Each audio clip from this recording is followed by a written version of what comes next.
So, anyway. All right, we're here in Minneapolis with Degeneration, and I'm Lonnie, and this is Jesse, and this is Howie. Yeah. And before the show here on December 6th, and just a few questions for you guys. Wanted to find out kind of how the tour's been going for you, how things been going so far. Really good. Every night's been sold out. It's been a great package. This band Tenderloin is with us now. They're out of Kansas City. Before that, we had H2O opening up, and then before that, 22 Jacks out of LA. Social D every night. It's been great. Great crowd, real loyal crowd. And people are coming out to see us, whoever can get tickets, because they're selling out fast. Right. And, it's been good. Both bands and their crews, everyone's been getting along. It's been a happy, fun punk experience. Cool. Now, I know you guys have been friends with, like, Social D for a while. Have you guys ever toured before? We know Mike for about a year and a half. Okay. And I met those guys about 11, 12 years ago, but everyone was too fucked up to remember. Right. We've only been really friendly for the last couple of years, right. About a year and a half. I think the last time I saw you guys was in New York, actually, Halloween a year ago in, like, Portchester. Oh, yeah, to Willow Street. Mike was there. Right. And I remember Mike was in the audience, and you guys, that was a crazy show. I remember it was like Danny got hit in the head with a pumpkin at the end of the show, and it was and Butch Patrick, Eddie Munster yeah, was Butch there. Patrick introduced the show. It was a great show. So, yeah, I remember that night you guys did some new stuff, and if I remember right, you did a couple things that were new that didn't end up on the album either. Yeah, we went into this record with like 30 songs, and we realized when we were making the record that we had signed with Columbia and we bought back the first record. Right. So that was kind of like a bootleg. We destroyed the tapes. And, yeah. We went with 30 songs, but we wanted to really, this is kind of like our first album to the world and through Sony and everything, and we kind of wanted people to hear those songs. We felt that those four that we re-recorded were really important. Yeah. There was a couple to get them right sonically and people to hear them. Yeah, I mean, it's a really strong record, obviously. I remember from that show there was a couple tunes that you guys did. That did make the record. Specifically, yeah, that did make the record. And there was a couple tunes that you guys did that didn't make the record. And I was curious, you guys going to be doing, do you have any more recording scheduled at all? We've recorded some other stuff. I don't know what were the ones? There was one tune specifically I really, Never Bend, Never End. Never Mend. Yeah. Never Mend. Yeah, I forgot about that. Yeah, really good tune, really good song. So I was just curious about that because I know that there's 2 or 3 that ended up not being on the album, and just curious if you guys were going to use any like B-sides or do any EPs in the future. We recorded another song that didn't make the record, but hopefully, that was always really fun. I think so. We're always getting new stuff, and we always want to do the newest songs. But, sure. Yeah, sometimes it's good. You just reminded us we forgot about that song, so that's good. Yeah. Totally forgot. Right. I guess one of the obvious questions would be your choice of Rick Ocasek as a producer. How did that whole relationship develop, and how did you end up working with him, and what were the what were the results of that? Yeah, and it was a really good time. I mean, we met with all these people, and they were all like real producer types, and this guy, we met him at a coffee shop, and we had a really good time talking to him. He's from a band, and he understands the whole pop thing as well as understanding the crazier, sicker side of rock and roll and things like Suicide and Bad Brains. And we liked the way the guitar sounded on the Weezer record, and he just came at it more from like a band kind of artist perspective. And he's a weirdo and a funny guy, and he was kept us in line, and we did it very live, very raw, just set up like we do on stage, and just banged it out. And he kept the whole sound of it pretty like lo-fi and pretty much in your face, as opposed to our last record. Right. And we had a great time with him. It was just really good, and we're really happy with the way the record sounds. And it's been done probably since last spring, and it finally came out in the summer. And usually you hate it by then, but I can still listen to this record. So I mean, not to blow my own horn or our horn or whatever, but usually we hate everything we do after a week. Sure. I mean, I know the impression I've gotten from people I've played it for is everybody said it's a really strong record, start to finish. Yeah. So we're just waiting for radio and other places to pick up a little more, and the world to catch up. I mean, we're always trying to move ahead and sing about things and deal with sounds that are more now. A lot of people like to look to the past, and we're influenced by the past, but we're not like some tribute to another era, which a lot of people like to do, rehash and tribute to some kind of thing, a blueprint of some other band. And we just do Degeneration, and we've been influenced by so much, and just try to just keep going on.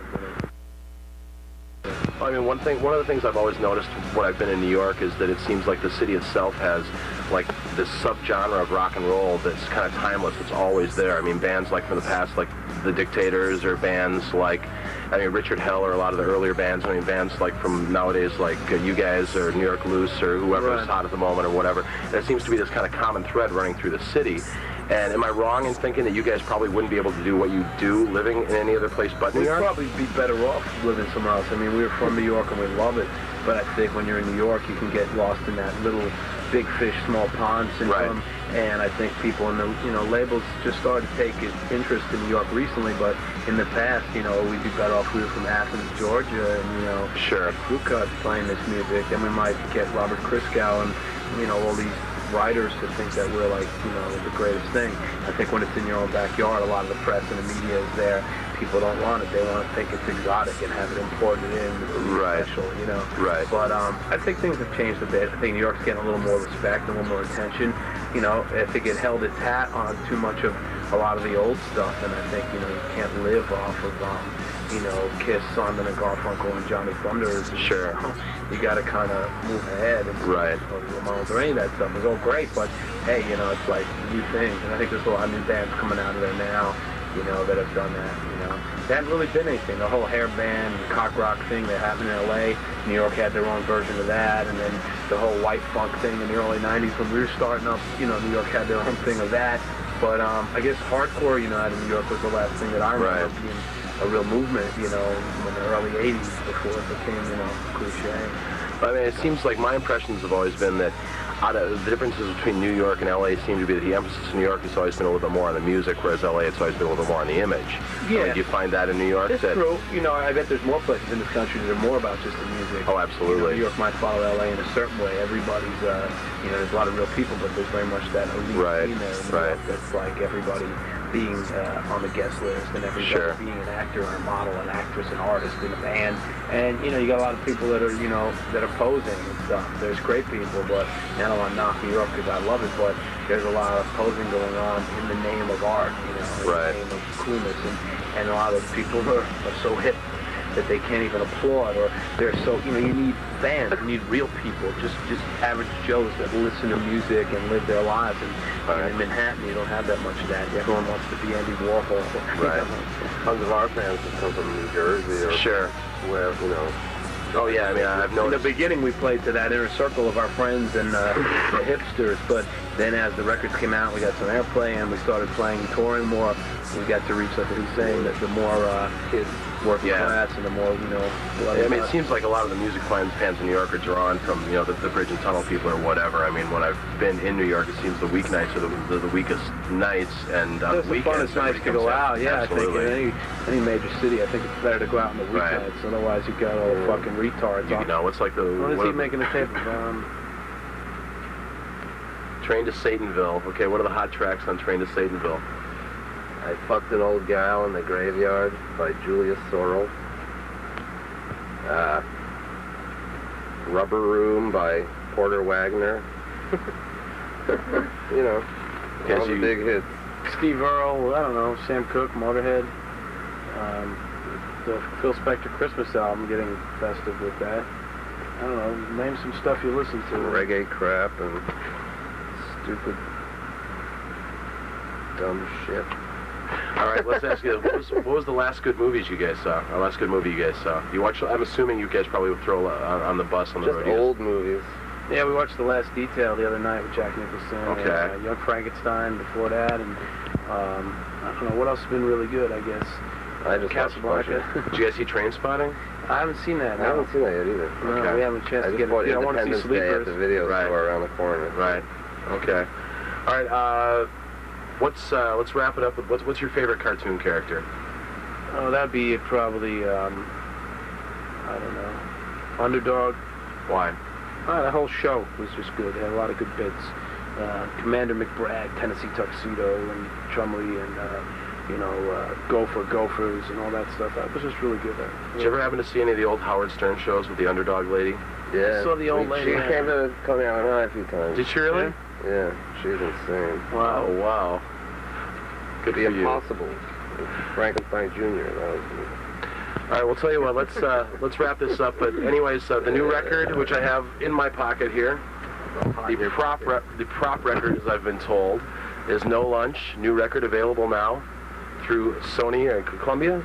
Yeah, Columbia Records. Columbia Records. Not Columbo Yogurt. Yes, not Columbo Yogurt. Columbia Records.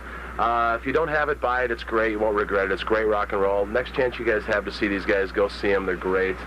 And hopefully, I'm assuming you guys will probably make it back to Minneapolis at some point in the next tour. Any plans to go out on your own at all after the Social D probably, thing? Or? You know, we're trying to see which tours are out there. We're always going to keep moving. So next year, by the third week of January, we'll be somewhere playing again. We'll go home, unwrap a few cold packages, and some grass and some rocks and Christmas cheer, and then we'll, you know, get it together for the new year. But yeah, we'll just keep playing. Like you said, it's about like getting out in front of people and interaction with kids and getting up there and, you know, just that's the best thing we know how to do. And if anybody happens to go out to New York, you guys are still playing around the New York area for a fair amount too when you're back in town there, aren't you? Well, we play New York less and less. I don't know. Yeah, we haven't play other much. places more. Okay. But December 20th, I know we're at Coney Island High, and then we're off for New Year's. This is the first year that we haven't worked on New Year's, so you know, maybe we'll drop a ball on each other. Or a bomb. There you go. Well, we certainly appreciate the time. You guys have a great show, and we'll enjoy it. And it was nice meeting both you guys. So, thanks a lot.